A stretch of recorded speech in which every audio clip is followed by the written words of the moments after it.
انا بالظبط بقالي حوالي اكتر من شهر ما كنتش بصلي. كنت بعيد عن الفرد، ما كنتش بصلي. كنت ملتزم في الاول، كنت بصلي في الاول. دلوقتي ما كنتش بصلي. قعدت فتره كويسه ما كنتش بصلي. دلوقتي انا بعد حوالي اكتر من شهر او شهر الا اول مره ارجع اصلي. بعد ما رجعت اصلي بالظبط حسيت بشعور، يعني انا مش قادر اوصفه. انا حسيت بحاجه، يعني انا كنت بحس بيها على طول، بس الحاجه دي كانت ممنوعه عني.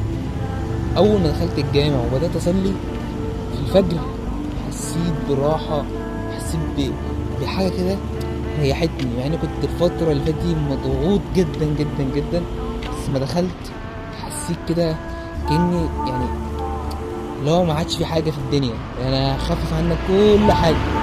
حسيت مره واحده كده كل حاجه اتشالت من عليا. ارتحت جدا وطالع مبسوط، مع اني كنتش مبسوط بقالي فتره، بس اول مره اطلع مبسوط بالدرجه دي، لدرجه ان انا بصور لكم واقول لكم الكلام ده دلوقتي.